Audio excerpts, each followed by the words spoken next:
क्या कोई बेटी पिता के बगैर है? क्या कोई बहन भाई के बगैर है? क्या कोई पत्नी पति के बगैर अपने अस्तित्व को मानती है? और क्या कोई मां बेटे के बगैर अपने अस्तित्व को पूर्ण मानती है? अगर मनुस्मृति ने ये बात कही है,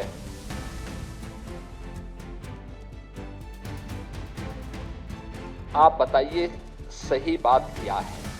और आप भारत के बच्चों को, भारत के नौनिहालों को उस दिशा में क्यों ले जाना चाहते हैं जहां पर किसी माता को या किसी अन्य व्यक्ति को बाद में लज्जित होकर के माफी मांगनी पड़े?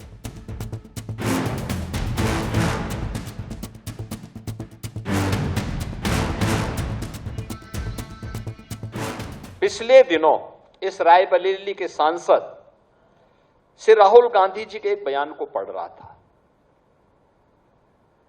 उनका बयान, ये महाराष्ट्र के अंदर उन्होंने एक बयान दिया और उन्होंने बयान दिया कि महिलाएं मनुस्मृति के बंधन को तोड़ करके अब बाहर आ जाएं। राहुल जी एक राहुल गांधी के रूप में आपसे देश बहुत अपेक्षा नहीं करता है, कोई अपेक्षा नहीं करता है, लेकिन भारत की संसद में, भारत की सर्वोच्च पंचायत में नेता प्रतिपक्ष के रूप में आपको देश के लोकतंत्र के प्रति जवाबदेही बनाता है। आपने भारत के संविधान की शपथ ली थी और संविधान की शपथ लेकर के आप भारत की परंपरा को, भारत की विरासत को कोसना अपना जन्मसिद्ध अधिकार समझते हैं। आप यूपी के बाहर जाते हैं तो यूपी को लांछित और अपमानित करते हैं, भारत के बाहर जाते हैं तो भारत का अपमान करते हैं। भारत की सेना जब सीमाओं पर दुश्मनों के खिलाफ लड़ती है तो आप भारत की सेना के जवानों से प्रमाण मांगते हैं। आतंकवाद के खिलाफ देश की लड़ाई में देशद्रोही तत्वों को आप प्रत्यक्ष और अप्रत्यक्ष रूप से प्रोत्साहित करते हैं। अयोध्या में प्रभु श्री राम के अस्तित्व पर आपकी पार्टी प्रश्न खड़ा करती है और लोकतंत्र के प्रति आपकी निष्ठा क्या है? ये तो इस देश ने 1975 में आपातकाल की काली साया को देखा है। आप मनु पर या राम पर या भारत की विरासत पर टिप्पणी करते हैं। मनु को जानना है तो आप अथर्ववेद पढ़िए, शतपथ ब्राह्मण पढ़िए, मत्स्य पुराण पढ़िए।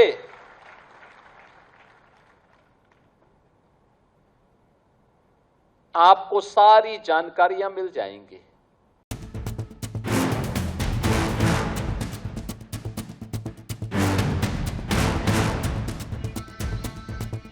मैं पूछना चाहता हूं, कौन ऐसा व्यक्ति है जिसके जीवन में किसी न किसी रूप में, मां के रूप में या बहन के रूप में या पत्नी के रूप में या फिर बेटे के रूप में किसी महिला का संरक्षण उसे न प्राप्त होता हो? कौन ऐसा व्यक्ति है? क्या कोई बेटी पिता के बगैर है? क्या कोई बहन भाई के बगैर है? क्या कोई पत्नी पति के बगैर अपने अस्तित्व को मानती है? और क्या कोई मां बेटे के बगैर अपने अस्तित्व को पूर्ण मानती है? अगर मनुस्मृति ने ये बात कही है,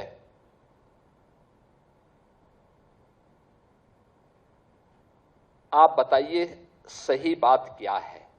और आप भारत के बच्चों को, भारत के नौनिहालों को उस दिशा में क्यों ले जाना चाहते हैं जहां पर किसी माता को या किसी अन्य व्यक्ति को बाद में लज्जित होकर के माफी मांगनी पड़े?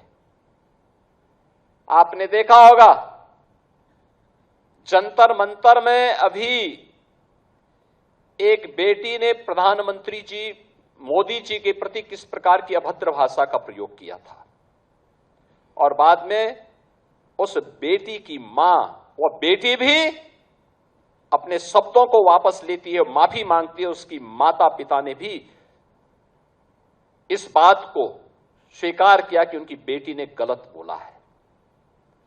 आप क्यों अर्बन नक्सलियों के हाथों भारत की वर्तमान पीढ़ी के भविष्य को खराब करना चाहते हैं? क्यों भारत की विरासत को बर्बाद करना चाहते हैं? क्यों भारत के भविष्य के साथ खिलवाड़ करना चाहते हैं?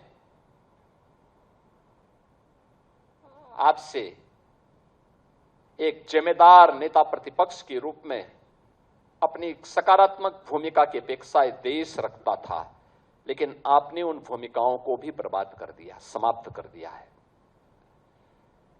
आपने अपनी जिम्मेदारियों से पूरी तरह अपने आप को अलग कर दिया, और यही कारण है कि अमेठी, ये रायबरेली इस परिवार को ढोता तो रहा, लेकिन इस क्षेत्र के सामने पहचान का संकट भी इस परिवार ने हमेशा खड़ा किया।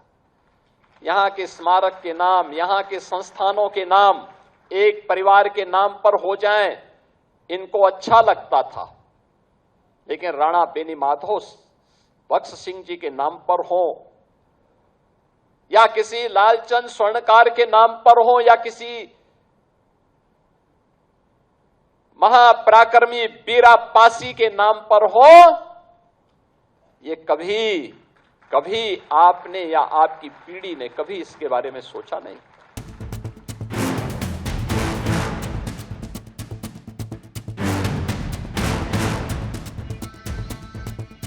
जब आप भारत की संस्थाओं को अपमानित करते हैं, जब आप भारत के प्रधानमंत्री के बारे में अपमानजनक टिप्पणी करते हैं, तब एक व्यक्ति के बारे में नहीं, भारत की एक संस्था को अपमानित करते हैं। प्रधानमंत्री व्यक्ति नहीं होता है, प्रधानमंत्री भारत की एक संस्था है। और याद रखना, अगर भारत की ये संस्थाएं कटघरे में खड़ी होंगी तो भारत का हर नागरिक कटघरे में खड़ा होगा। आप जब भारत के प्रधानमंत्री जी के खिलाफ अपमानजनक टिप्पणी करते हैं, अभद्र भाषा का प्रयोग करते हैं, तो ये अभद्र भाषा सचमुच आप भारत को अपमानित करते हैं, भारत की विरासत को अपमानित करते हैं, भारत की वर्तमान पीढ़ी के सामने पहचान का संकट खड़ा करती हैं, क्योंकि यह इंस्टीट्यूशन संदेह के दायरे में खड़ा होता है। और आपको इस प्रकार की गैर जिम्मेदाराना हरकतों से अपने आप को बचना पड़ेगा। बहनों और भाइयों, आखिर क्या कारण था? यह देश